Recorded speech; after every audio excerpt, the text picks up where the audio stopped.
First tonight at 10, new battle lines are being drawn as constituents launch efforts to recall lawmakers. 16 senators could soon be fighting for their jobs. Our Andy Choi is looking into the recalls and joins us now live with the story, new at 10. Eric and Sarah, political experts are calling it an unprecedented move as formal recall campaigns are in motion for 16 of our 33 state senators, 8 Democrats, 8 Republicans. That's everyone in the Senate who's legally eligible to face a recall this year, meaning they've been serving in office for more than a year.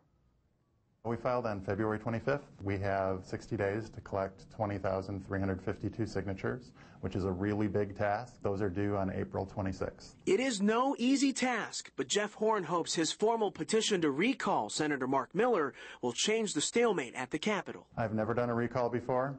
I've never circulated a petition even for a candidate before. In fact, until the last election, I've never contributed money to a campaign. Horn is just one of several hoping to recall 8 Senate Democrats. And on the other side, an effort to oust 8 GOP senators is also in the works. You just saw what we had over this weekend. We collected something like 15% of the number needed to trigger a recall in just a couple days.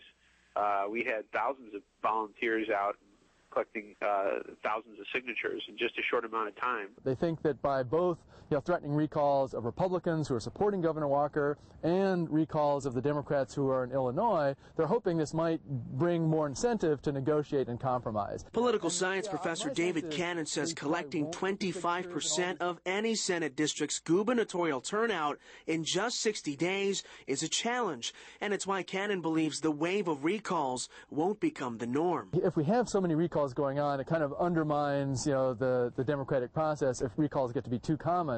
But I think this is an unusual situation. I don't see this being replicated in the future, every time someone's upset with their incumbent going after them with a recall.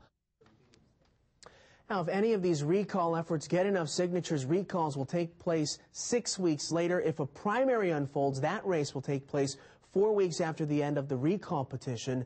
Then the recall election will take place 6 weeks after that. Should be an interesting summer if these things start to unfold. Complicated process. So what about this effort this movement to recall the governor? Yeah, the governor, we've seen a little bit of this mostly on our social media sites. At this point, it's just organizing a database of potential voters who will sign a Walker recall petition. The earliest this can happen is in the fall. The movement would need 540,000 signatures to force a recall election of the governor. So not an easy task for the state. All right, the night team's Andy Choi reporting now. Andy, thanks a lot.